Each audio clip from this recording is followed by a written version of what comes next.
Welcome to Corbin's Coasters and More. Today, I'm ranking the coasters at Busch Gardens Tampa.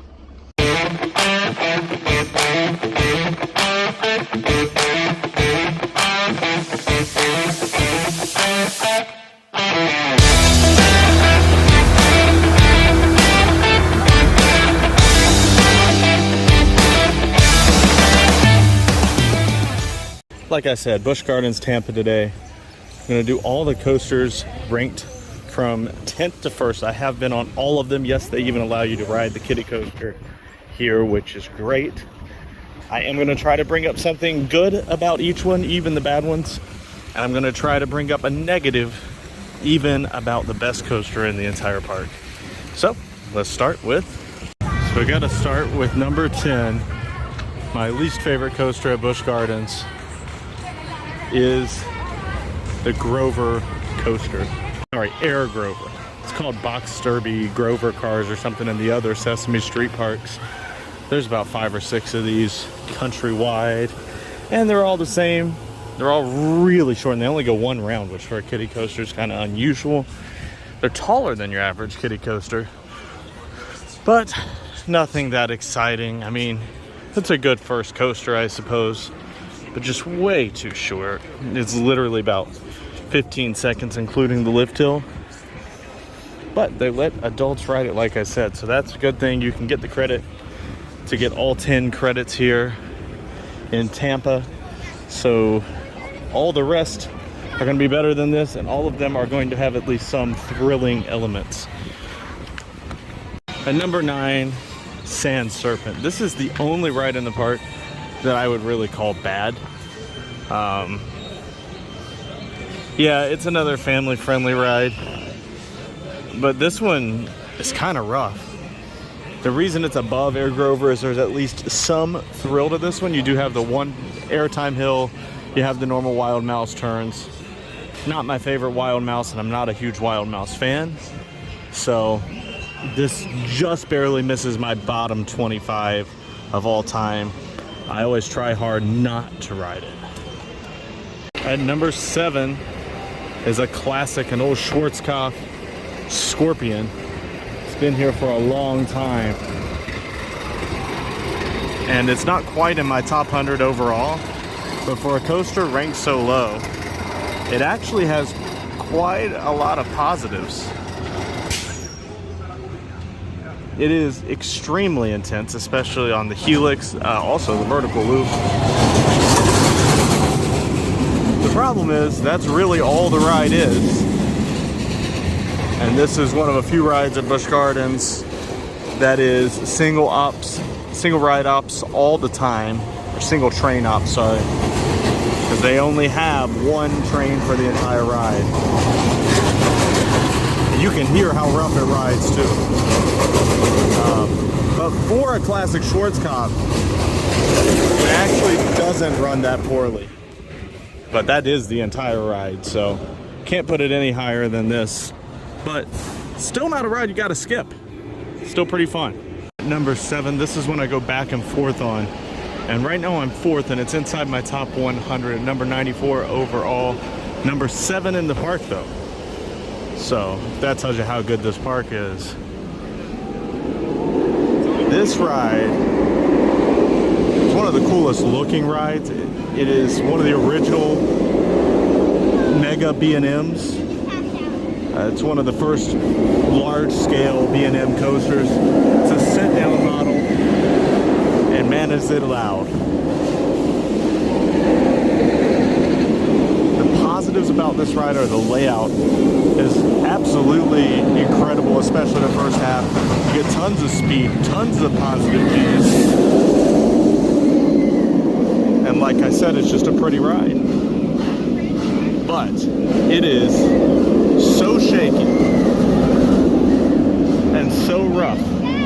I tend to only ride this ride after I've drank a few alcoholic beverages, and then it doesn't hurt your head as much. So much head banging on this one is what makes me so that I cannot put it any higher. Let's move on to number 6. Before I get to number 6 though, I found this on Amazon. I think it's pretty cool. It's a collapsible cup, so you can get water at any water fountain if it works. And then you don't have to wait in any lines.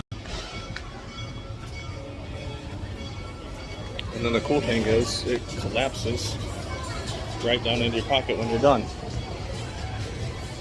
So I have this 74 overall, number 6 in the park. This is a Skyrocket Premier, or a Premier Skyrocket 2 ride. This one has a clone in Busch Gardens Williamsburg and Six Flags Great Adventure, or whatever the Six Flags in Vallejo is, and several more across the world. It's an extremely fun ride, albeit an extremely short ride. Really cool looking, but the biggest downfall is the one train ops that this train, I mean, they only have one train because there's no switch track on these. It is the most intense ride in the park, or it was until Iron Gwazi came around. It's one of the more intense rides in general. You get good hang time up at the top, and that's one of the highest places you can go upside down for hang time. So a lot of things to like about this ride. Just a lot too short, and always one train ops, which makes the line pretty long for a 15-second ride. Not quite into the top 50 yet, but number 5 at this park is by far their best themed ride here, and probably in any of their parks, the SeaWorld entertainment parks. This is Cobra's Curse. Got everything from a storyline in the queue, storyline on the lift hill. You have music going up the different hills. You got backward sections, forward sections, spinning sections. Part of it's a controlled spin and part of it is uncontrolled. So it's a little bit of everything. This is somewhere between a family ride and a thrill ride. It is a thrilling family ride, if we're using the right term, I guess. I probably have this higher than most people. I have it 64 overall out of all my credits. I just find it so fun. I love fun family coasters, but this one, like that element we're looking at right now over the bridge, that is actually a really intense moment. Maybe the most intense moment on any family ride.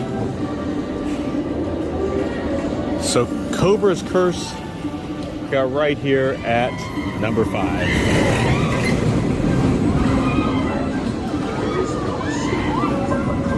Now to number 4. This one is inside my top 50, and it's higher than a lot of people probably have it. Cheetah Hunt. It's an intimate multi-launch, really fun ride. It's got 2 launches. You get up to about 60 miles an hour, even though it's a family ride. You only have to be 48 inches tall to ride. There's only one inversion. It's not the most intense ride, and there's very little air time except on the tall pagoda at the back, the turnaround kind of thing. But it's nicely themed, and it's just a lot of fun, and it's a long ride too. The bad thing is it usually has very long wait times, and as like right now, it breaks a lot, it goes down a lot. So it's been down for at least an hour now. Unfortunately, I'm probably not gonna get to ride it today, but it is a really fun ride. I do recommend never skipping this one when you're here. And if you have that Platinum Pass and you get a free front of the line pass on every visit, this is almost always your best value for that, as you can turn your normally 1 to 2 hour wait into about 10 to 20 minutes. At number 3 in the park, and in my top 20 overall at exactly number 20. I know I have this one higher than most people, but I actually really like dive coasters, especially if you can get on the front seat. I love that hang into the drop. I love the smoothness, the forces.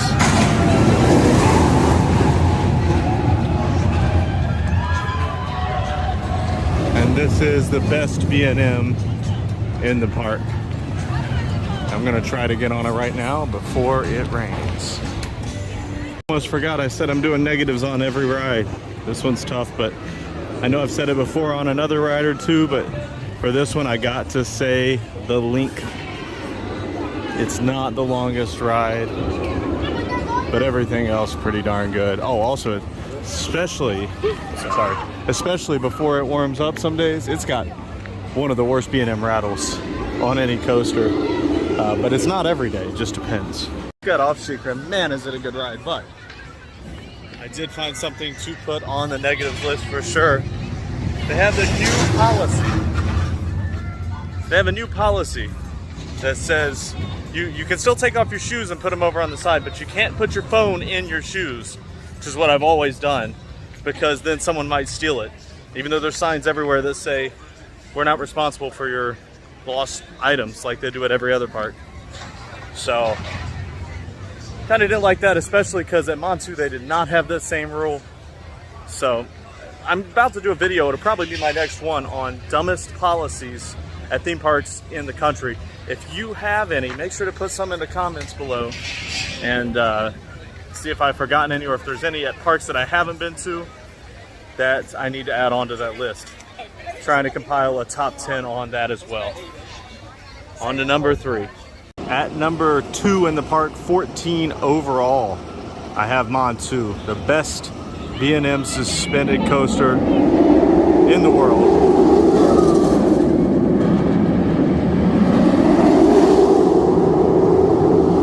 So many tight inversions, so many nice near misses and gullies, so many positive G's. I guess if I have to find a negative about this one, is that they run one train ops a lot like they are today. Other than that, this is a beautiful ride, and I really can't find anything else wrong with it. Really only leaves one, obviously. It's Iron Gwazi, the RMC masterpiece, possibly, arguably, the best coaster in the entire world. It is my number 2 behind Steel Vengeance, but it is more intense than Steel Vengeance, believe it or not. I mean, you just fly everywhere on this. The pacing is better than probably any coaster in history, especially a non-launched one. So, yeah, it's a pretty easy one. And what's even better is on the ride, this is the only ride they do this in Busch Gardens, and they actually have pouches on the ride under your feet, or behind your legs, so that you can actually store your belongings, which is really interesting. The ops could be better. That's the one downside of this coaster. Everything else is amazing. Iron Gwazi, Busch Gardens, best coaster hands down.